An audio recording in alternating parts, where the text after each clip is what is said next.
ఆ హ్యాండిల్కి ఉన్న ఏదైతే హోల్డర్ ఉందో మొబైల్ హోల్డర్ ఆయన కానే కాదు అక్కడ. ఈ 6 daysలో ఎవరినైనా ఒకరిని సినిమా డూప్లికేట్ కానీ పెట్టించి ఆ రకంగా మాస్క్ కనిపించకుండా ఫేస్ కనిపించకుండా పడిపోయినట్టు చేసి తాగినట్టు చేసి అక్కడికి పోయి అక్కడ ఫోన్లో కొట్టినట్టు చేసి అవకాశాలు లేవా అనేది నా ఒక్కంది కాదు, ప్రపంచమే కూడా కూస్తూ ఉంది. అంటే ఇప్పుడు పాస్టర్లను చంపడమే ఇప్పుడు వీళ్ళకి అవసరము అని అనుకుంటే, ప్రవీణ్ పగడాల అనే వ్యక్తి ఇప్పుడు చాలా మంది ఉన్నారు పాస్టర్స్, పెద్ద పెద్ద వాళ్ళు ఉన్నారు, వాళ్ళని కాకుండా ప్రవీణ్ పగడాలనే ఎందుకు చంపాలి? ప్రవీణ్ పగడాల అనే వ్యక్తి ఇంకొక 2 యాక్సిడెంట్లు కూడా జరిగాయి ఇదే గ్యాప్ లో. అదే రోజు వరంగల్ దగ్గర ఒకటి జరిగింది. అండ్ జోసెఫ్ అనే వ్యక్తి దాని మీద ఎవరైనా మాట్లాడారా? చిన్న ఎత్తున ఉప్పల్లో పోయి కేసు పెట్టారు, అక్కడ ధర్నా జరిగింది. న్యాయం చేయండి, ఆ బస్ డ్రైవర్ ఏవైతే గుద్దాడో వాని తరపు నుంచి ఏమనుంటే ఆ కంపెనీ తరపు నుంచి ఏమనుంటే నష్టపరిహారం ఇప్పించండి కుటుంబానికి అని చెప్పి అక్కడ ధర్నా చేశారు.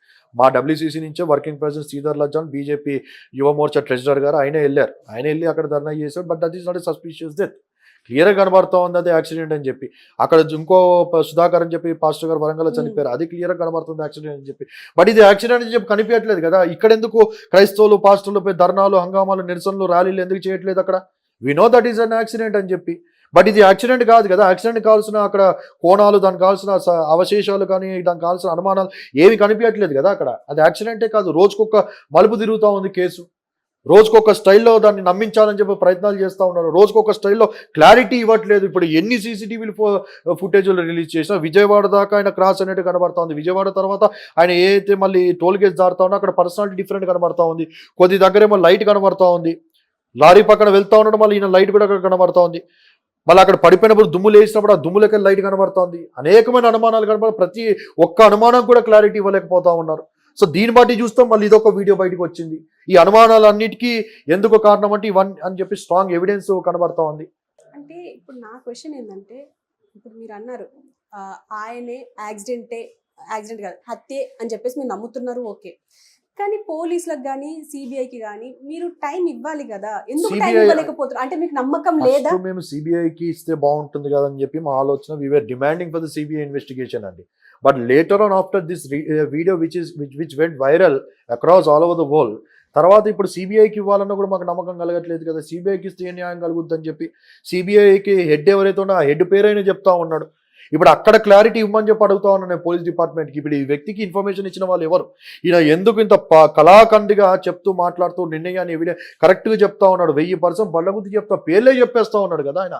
చిన్నజయస్వామి పేరు చెప్తా ఉన్నాడు, నర్సాపూర్ ఎంపీ భూపతి శ్రీనివాసరావు గారి పేరు చెప్తా ఉన్నాడు, మూడోది వెనకాల ఉన్న గ్రీన్ సిగ్నల్ ఇచ్చిన అమిత్ షా గారి పేరు చెప్తా ఉన్నాడు. ఇప్పుడు మేము ఈ పేర్లు చెప్తే మేము బతుకుతామా?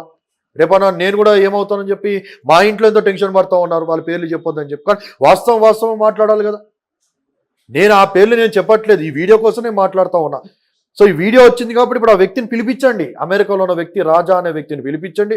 ఆయన ఎందుకు చెప్పారు మరొక వీడియో అయినతో ఏమన్నా చేయించండి. నేను తప్పుగా అనలైజ్ చేశాను, తప్పుగా ఊహించుకున్నాను అని చెప్పి చెప్తాడా? లేకుంటే ఏంటి పరిస్థితి? ఎందుకు ఆయన చెప్తాను? ఆయన దగ్గర ఉన్న ప్రూఫ్స్ ఏంటి? ఆ 7 మంది కాంట్రాక్ట్ కిల్లర్స్ అని 7 సంఖ్య కూడా చెప్తా ఉన్నాడు. ఒరిస్సా అనే పేరు చెప్తున్నాడు, బీహార్ అనే పేరు చెప్తా ఉన్నాడు. ముందు ఇంజెక్షన్ ఇచ్చడం క్లియర్గా చెప్తా ఉన్నాడు, పాయిజన్ ఇచ్చారు, దాంతో కొట్టి చంపారు, దాంతో నోట్లో గొంతులో మందు పోసారు. ఇప్పుడు ప్రాథమిక ఏదైతే రిపోర్ట్ వచ్చిందో అంటే ఆ ప్రాథమిక రిపోర్ట్లో ఆయన మద్యం సేవించాడని చెప్పి ఇవ్వలేదు కదా. మళ్ళీ మద్యం సేవించినప్పుడు వీళ్ళు మద్యం తాగారని చెప్పి ఎలా చెప్పగలుగుతారు? మద్యం తాగే చచ్చిపోయాడని చెప్పి మీడియా కూడా కూస్తూ ఉంది కదా. మళ్ళీ పోలీసు వారు మద్యం తాగారని చెప్పి చెప్పలేదే. మళ్ళీ వాళ్ళు చెప్పిన మాటలు తప్ప మీడియా చెప్తున్న మాటలు వాస్తవమా? ఆ వీడియో మన టైమింగ్ చూస్తూ ఉంటే 10:10కి ఆయన గూగుల్ పే చేస్తున్నట్టు కనబడుతుంది మీడియా అక్కడ కొన్నట్టుగా. ఆయన చనిపోయింది ఎప్పుడు? 11:42కో 11:43కో చనిపోయినట్టు కనబడుతుంది. ఇప్పుడు ఆ ప్లేస్ నుంచి ఆ ఒక వైన్ షాప్ నుంచి ఆయన చనిపోయిన ప్లేస్ చూస్తే సుమారుగా నాకు తెలిసి ఇందాక నాకు ఎవరు పంపించారు 280 కిలోమీటర్స్ కనబడతా ఉంది. 1 అవర్లో 1.5 అవర్లో 280 కిలోమీటర్స్ ఎట్లా కవర్ చేయగలుగుతారు?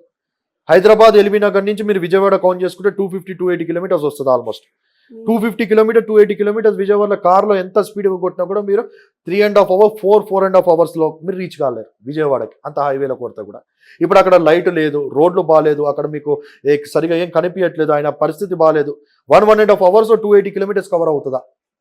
ఇప్పుడు అది కూడా ఒక డౌటే కదా. పోలీస్ వారు ఇప్పుడు బయట ఉన్న CCTV తీయాలి. ఆయన ఏ బండి మీద వచ్చారు, లేకుంటే ఎవరైనా ఆయనని కొట్టి లేకుంటే బలవంతంగా బ్లాక్మెయిల్ చేసి ఏమైనా ఇంజెక్షన్ ఇచ్చి ఆ స్పృహ లేకుండా చేసి ఇప్పుడు ఆయన బ్లాక్ మ్యాజిక్ కూడా ఏదో చేస్తుందని చెప్పి అంటా ఉన్నాడు. ఆ రకంగా ఆయన ఏమైనా చేసి ఆయన్నే పంపించి లేకేవో మాకు వైన్ తీసుకురారా, మాకు మందు తీసుకురా అని చెప్పి ఈయనను పంపించి ప్రీ ప్లాన్గా వైన్ కొనిచ్చి ఈయనతో వాళ్ళకి ఇప్పించారా, లేకపోతే నేను కొట్టి చంపిన తర్వాత ఈయన షర్ట్ వేసుకొని హెల్మెట్ పెట్టుకొని మాస్క్ పెట్టుకొని కళ్ళజోడు పెట్టుకొని ఎవరైనా పార్ట్ ఆఫ్ ద డ్రామాగా వాడొచ్చి ఆయన ఫోన్ ముందే ఆయన భయపెట్టి కొట్టేసి ఫింగర్ ప్రింట్ పెట్టి వాడొచ్చి ఏమైనా చేశాడా? రేపు అన్నాడు అంటారు చూడండి ప్రవీణ్ గారే చేశారు 350 రూపాయలు అని చెప్పి బయట పెడతారు. నేను అదే అంటా ఉన్నా, బయటకి వచ్చినా కూడా ప్రవీణ్ గారే ఒకవేళ వీడను బ్లాక్మెయిల్ చేసి కనుక నీ కుటుంబాన్ని చంపేస్తే అది చేస్తుందని చెప్పి ఎవరైనా ముందే దాడి చేసి అని పంపించారా? అట్లయినా చేపించి వీళ్ళకి మంది ఇప్పించారా? లేకుంటే ఈయన డ్రెస్ వేసుకొని వచ్చి వాడేవాడో వచ్చి తాగడానికి ముందు చేసుకొని వచ్చి ఆ పార్ట్ ఆఫ్ ద డ్రామా సీసీటీవీలో పడాలి కాబట్టి అని చెప్పి వాడేమన్నా చేసాడా? అనుమానాలు కనబడతా ఉన్నాయండి. ఆ టైం టు టైం కూడా కనబడతాయి. గవర్నమెంట్ రిలీజ్ చేసిన టైమే 22 ఇఫ్ ఐఎమ్ నాట్ రాంగ్ 22-23కి ఏదో టోల్ గేట్ దాటుతున్నాడు కనబడుతుంది. ఇక్కడ 22-12కి మందు షాప్, జస్ట్ 10 మినిట్స్ డిఫరెన్స్. ఇప్పుడు ఈ వైన్ షాప్ నుంచి ఆ టోల్ గేట్ ఏదైతే ఉందో ఆ టోల్ గేట్కి ఈ వైన్ షాప్కి ఎంత డిస్టెన్స్ కనబడతా ఉంది? ఈ వైన్ షాప్ నుంచి ఆయన చనిపోయిన స్పాట్ ఎంత డిస్టెన్స్ కనబడతా ఉంది? బయట సీసీటీవీ ఏంటి? ఇప్పుడు పోలీస్ అయినా చెప్పినట్టు ఆయన పోలీస్ అయినా కూడా పార్ట్ ఆఫ్ ద డ్రామానా? వాడు ఎవడో ఛాయ్ ఇచ్చానని చెప్పి అంటున్నాడు, ఛాయ్ ఇచ్చినప్పుడు పార్ట్ ఆఫ్ ద డ్రామానా? ఎందుకు తలగా కిందకుండా ఒక్క ఫోటోని ఎందుకు చూపెడతా ఉన్నారు? అక్కడ కూడా సీసీటీవీలు ఉన్నాయి కదా, పడిపోయాడని చెప్పంటారు. ఆ సీసీటీవీ ఏది? ఆ పార్కులో పోయి పడుకున్నాడని చెప్పి అంటా ఉన్నారు. ప్రవీణ్ అయితే పడుకోడే అంత చిల్లరగా పోయి రోడ్ సైడ్ లేబర్ లాగా. ఈజ్ హై ప్రొఫైల్ అండి, హైలీ ఎడ్యుకేటెడ్ అండి, ఇంటలెక్చువల్ అండి. పోలీస్ అయినా అంటా ఉన్నాడు తాగి లేదని చెప్పి, ఆ ఛాయ్ వాడు చెప్తాను తాగి లేడని చెప్పి, నీరసంగా ఉన్నాడని చెప్పి అంటా ఉన్నాడు. నీరసంగా